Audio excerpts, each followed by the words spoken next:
In a bit.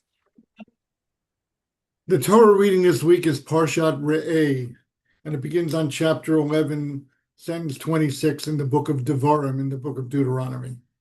The title of the class is Choosing, and we in Western society believe choosing is a good thing. We like free elections where people choose their leaders. We oftentimes are resentful when we're not giving a choice in anything. And for example, a technique often used for children and is that you tell your child it's time to go to bed. And the child says, I don't want to go to bed. You say, come, you can choose which pajamas you want to wear. It invites the child into, so to speak, the decision-making process and feeling empowered and feeling as though that the child has a choice. Oftentimes, the child feels more comfortable buying into the process and saying, okay, great, I'll choose these pajamas and I will go to sleep. So choosing, we know, oftentimes can be anxiety ridden when a person has an important choice to make. And there are books written about how people make choices. Let's begin this week's Torah reading with a pasuk with the beginning, the first sentence, which doesn't directly talk about choosing, but it's really written from God's perspective. And it's a very powerful sentence of the Torah where every word counts. Re'eh, Anochi noten lifnechem hayom bracha kol et habracha asher tishma'u. Say, behold, I present before you today, God, so to speak, is saying, a blessing or a curse. The blessing that you hearken to the commandments of Hashem, your God, that I command you today. So this is the ultimate expression in the Torah of freedom of choice. Because the Torah doesn't say here, choose blessing and don't choose curse. It's a neutral presentation. Behold, see something important. You are a choosing being, and you have choices to make. And we know from the Torah's story that that was true at the very moment, the inception of mankind, when Adam and Eve were placed into a Garden of Eden, and they were given a mitzvah, they were given instructions, a prohibition, don't eat from a certain tree, and they chose to eat from it. So the Torah is presenting choice in an important way. And in many ways, Maimonides says that our ability to choose is our defining characteristic as a human being. And therefore, it's imputed into the world that nature is completely under God's control. And as the Talmud says, everything is in God's hands except for fear of heaven, meaning what? Except make your choice. It's up to you. And it's an amazing expression of trust, empowerment, the importance of mankind. And indeed, later thinkers about Judaism have said that the ultimate dignity of a person is their ability to choose. And I want to tell you, not everyone likes choices. I was present when a very prominent Russian scientist came out of the Soviet Union many, many years ago, one of the early people to a refusenik who was let go. And he spoke to the community in passable English. And after a long talk about science and freedom and a lot of different things, someone asked him, what do you not like about America? And he said that I needed a pair of shoes, told an anecdotal story, which was very insightful. He says, have always been a citizen of the Soviet Union my entire life. When I needed a pair of shoes, my shoes would wear out. I would go down. I would wait in line for hours. I'd come to the front of the line. The clerk would simply look at me. I would say size whatever, and the clerk would disappear, come back, put a pair of shoes on the counter. I would say, thank you very much. I would pay for the shoes, and I would pick them up and I would walk out of the store. He says, I needed shoes when I was in America. I came into a shoe store, and I walked over to the clerk, this is him telling the story, and he said, I need a pair of shoes. And the clerk said, okay. And it was quiet for a moment. He says, well, could you please give me a pair of shoes? I'll pay for them. And the clerk said, what shoes do you want? The person said, well, what shoes do you have? This is my size. And the salesperson turned to him and said, you can choose any pair of shoes you see in the store. And he said he started to sweat and it troubled him. And it was like, I mean, he was pretty much of a genius type of a person, but he didn't want to be bothered or challenged, or he didn't want to need to make a decision that he had never been asked or never had the privilege, we would say, of making before in his lifetime. And it really troubled him. And he finally, after a few moments of great anxiety, because choosing does breed anxiety, He's been the head of a school, different places. What he did I can't was remember. I don't know why he left the other one. what he did was he said, just give me a pair of shoes and I'll pay for them and I want to go out. So that was an example where a fellow opted out of choice. Let's look at the sentence in the Torah here, because the Torah, again, is not an admonishment, it's a statement. Behold, see something. I'm going to go with a commentary of the Malbim initially, because we're talking about choosing. The Malbim says, if the Torah uses the word see, it says we should understand something that's distinct about Judaism from all other ethical systems of the world. It's not like you have choices to make, and in the hereafter, in the world to come, you will be held accountable. What the Torah is saying here is something dramatic. In front of you is blessing or curse. It is your choice, and you will see it will be confirmed to you with your own eyes. One choice would be a blessing, will bring blessing. You'll see it before your eyes, and the other will bring curse. Something which rattles our cages a little bit, because we don't always feel life is so clear, and that's true. Sometimes we get confused as to what is a blessing and what is a curse. Sometimes we get tricked into believing, we get scammed into believing that, oh, gee, I thought I was making a great choice to help someone, and it turned out I hurt them. That does happen to us. But what the Malbim goes out of his way to explain here is that these presentations that Moshe is making on behalf of God are to clarify for us that the moral choosing that we do in this world has ramifications that will unfold right before our eyes. And we can foresee this. It's not an act of faith. It's not a question that 120 years from now, it'll be revealed to you that you made a bad choice or a good choice, but rather this is life. This is the essence of life, and you can see it with your own eyes.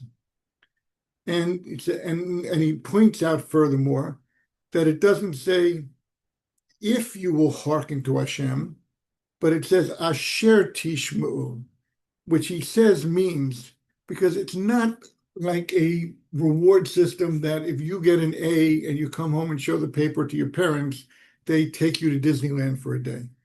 But rather, the choices we make themselves bring about or lead to blessing, or they lead to an absence of blessing. And we can define blessing very clearly here. Blessing is an opportunity to bring light into the world, for a person to feel more dignified, feel more elevated.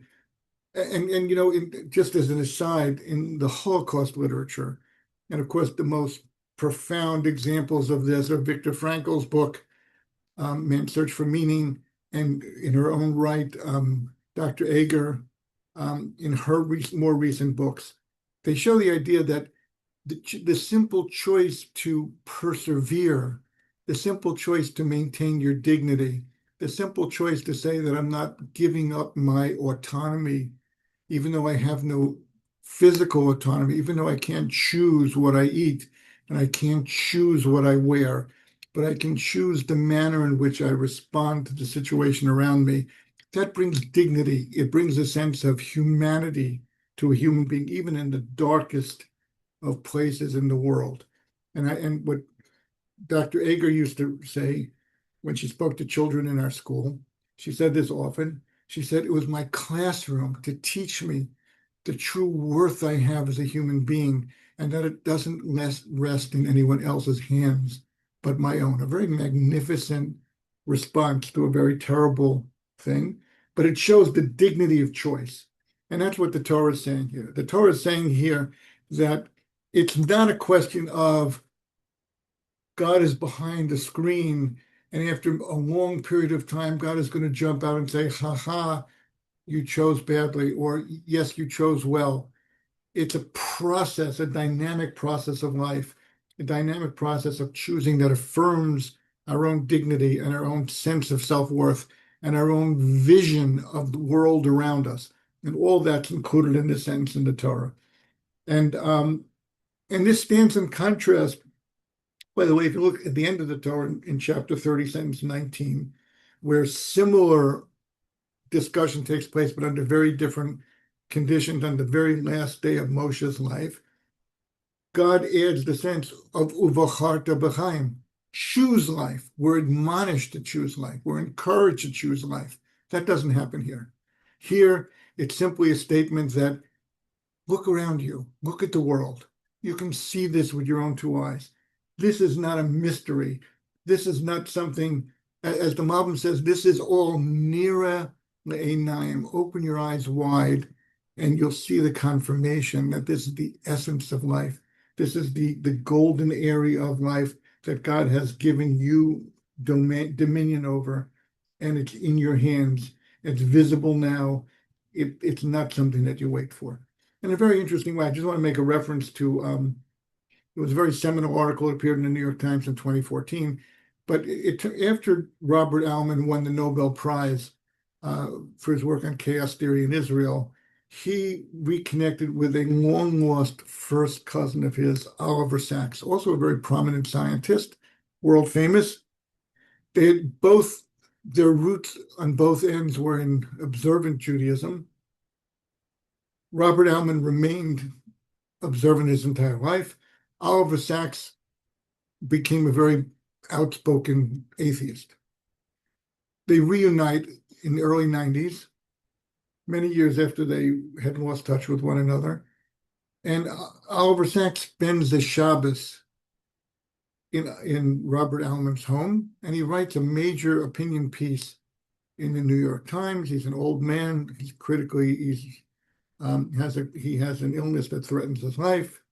And he writes how much he feels he sees with his own two eyes, to maintain this phrase. That's what he writes. How much he missed out in life, that every single Shabbos could have been such a tremendous opportunity to him, and it wasn't. And it's not just about regret. He's thinking it through very much along the lines in my mind of what the Malbim tells us that this sentence is saying. Open your eyes, you'll see this.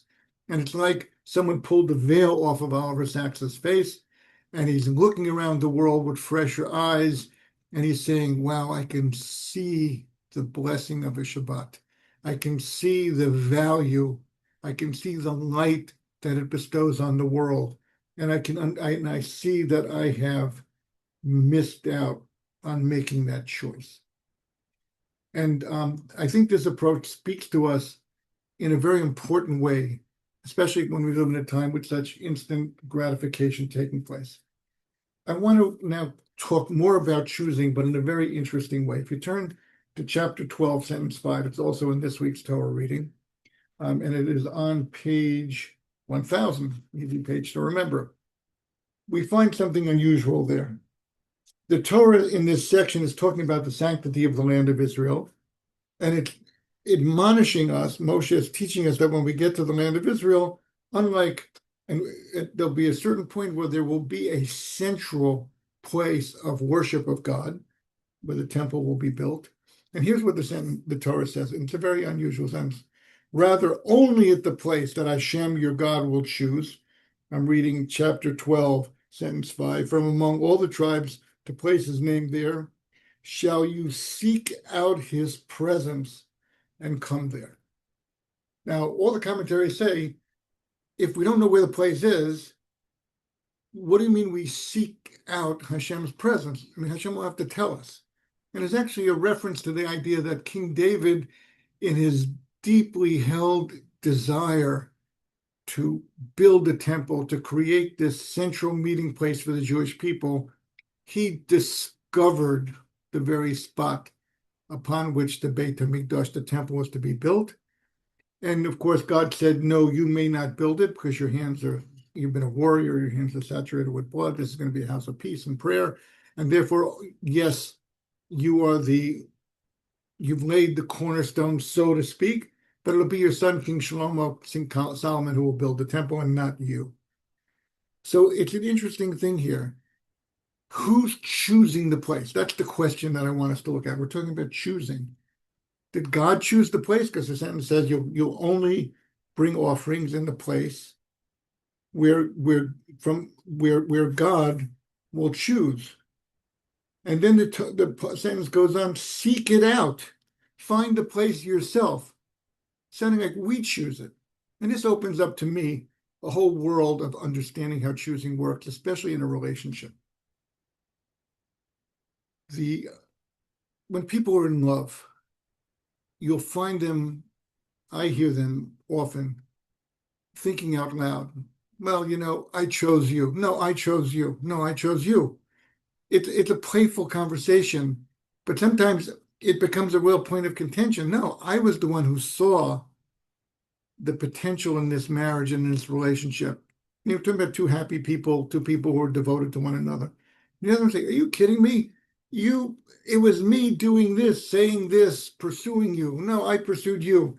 What's so beautiful about that? And a little bit that's an echo of what the sentence in the Torah is all about, is there's a mutuality in choosing when we're talking about two people linking up. A very wise person, whenever someone would come to speak to her about their marriage and their issues, would invariably begin by asking the person, what did you see when you chose your spouse? Very insightful place to begin rejuvenating a relationship. Now, it doesn't always work. Sometimes, well, I got dragged into it. I didn't really want it. Well, whatever. My mother forced me into it. Everybody else thought he was a great guy. You'll hear all kinds of stories. But it is a remarkably important place because since choosing is so reflective of the inner dignity of a person, and since choosing is an expression of our humanity, and since ultimately marriage is a domain within which people choose one another. And yes, you can joke around. I made the choice. You made the choice. It was really instigated by me, whatever you want to say. But it's a great place to rebuild whenever rebuilding is needed. And indeed, another wise person talking about humans' relationship with the Torah, with God, said and wrote, relationships are defined by the weak link in the relationship. In other words, you have a parent who loves their child dearly. The child has alienated himself or herself from the parent. It's not a loving relationship. It's heartbreaking. Parent feels unrequited love, and the child feels, not for me, leave me alone. I don't have anything to do with it. So is that a loving relationship? No, because it becomes defined by the weak link in the relationship, because choosing ultimately requires a mutuality of choice.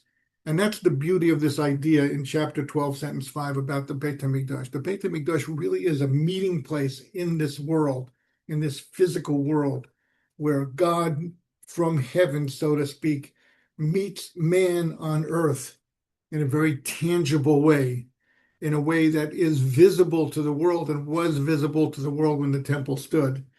And it's the beauty of this mutual choosing. And that's what I want to look at now, the manner in the sense of choosing between us and God. Okay. So it requires initiative.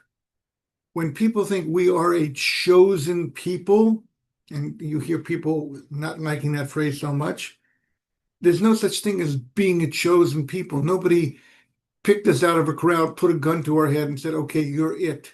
The world rests on your shoulders.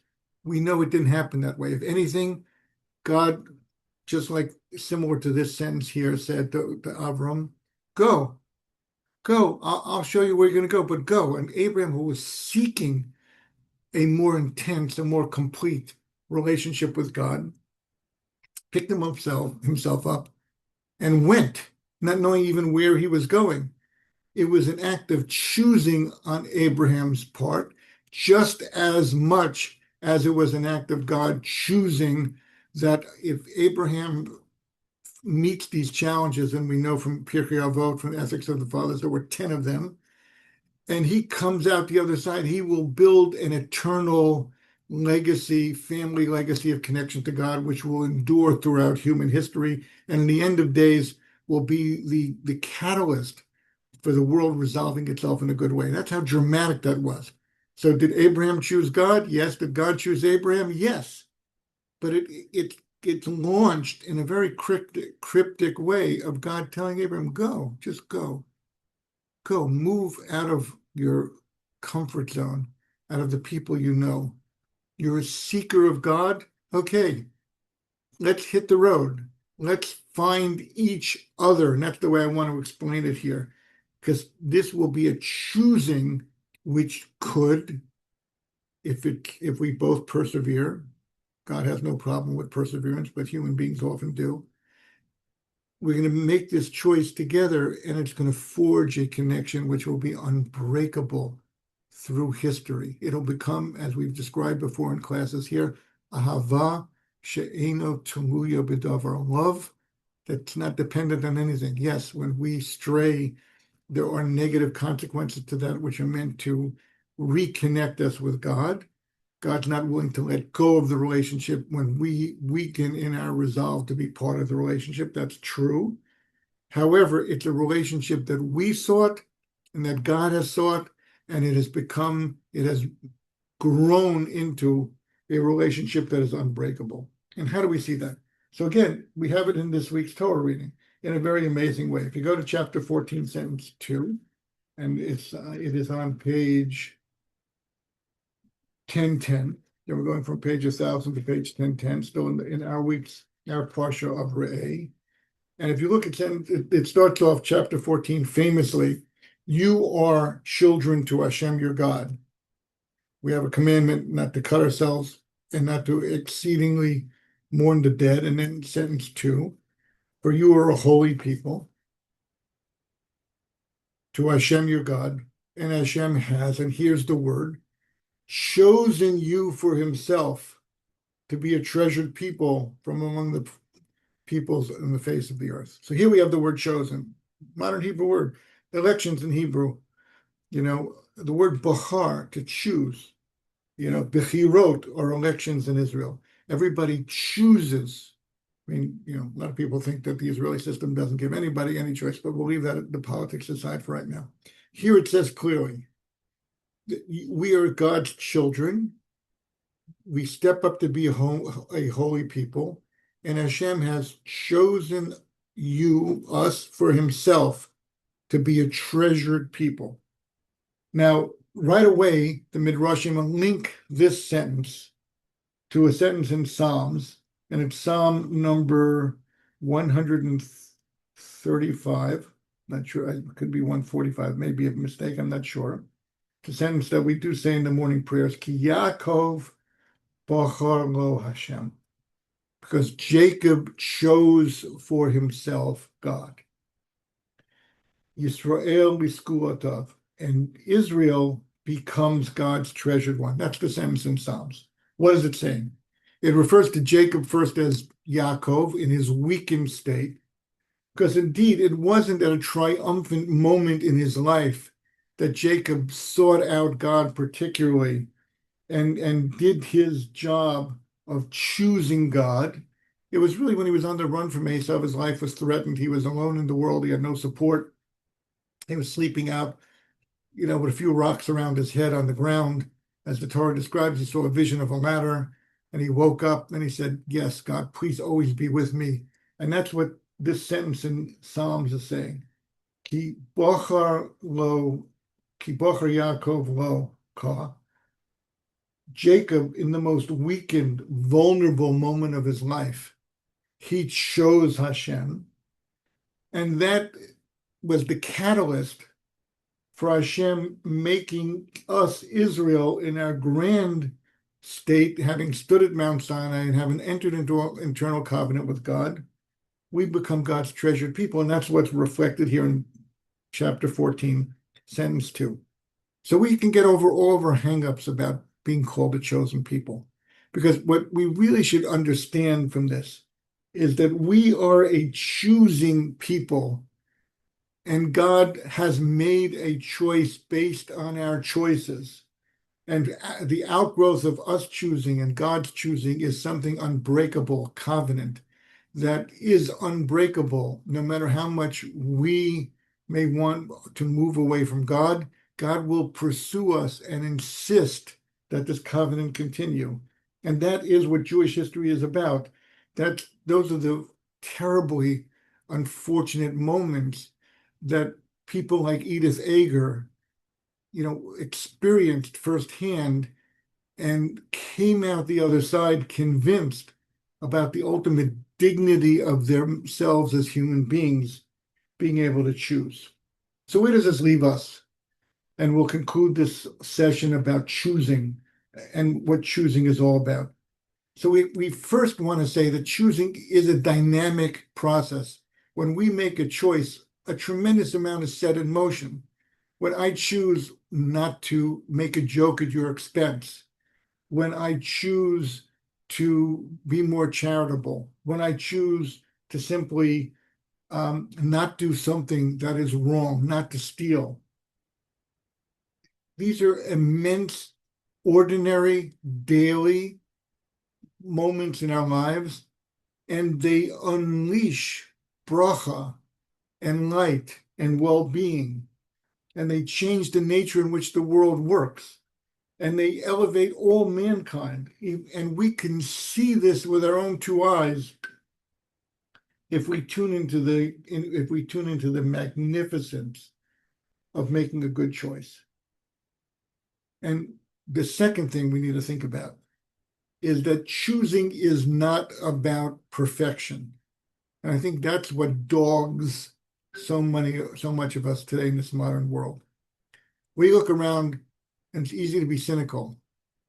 There's no perfect people. There are whatever role models we want to latch onto and look at, the world rips them and tears them to pieces because the world doesn't want to have role models. The world doesn't want to hold up people who make valiant, good choices for other people to look at because they see it as an indictment for people who are not making good choices or don't even want to admit that they are making choices, which is very common today. We, as much as possible, should latch onto this idea. We are choosing beings. And if we keep our eyes open and if we keep paying attention to life as it unfolds around us, every choice we make, the perfect ones, the not so perfect ones, the in-between ones, the ones that we learn a lesson from, unfortunately, afterwards, and the ones that we celebrate for the rest of our lives for certain choices that we've made and are making. We need to wrap our arms around the process. We need to understand it's the essence of who we are. And therefore, we need to see with our own two eyes that God has, in a magnificent way, placed us in a world where we have many options and many choices to make. And some of them weigh on us, and some of them we make without even thinking. They're all important. They all matter. And let's keep our eyes open and watch and see and think about the great blessings that we can bring upon ourselves, upon our families, upon our communities, and upon the world. And let's try to strengthen ourselves as our recognition. We are free choosers, and we have every option to choose wisely.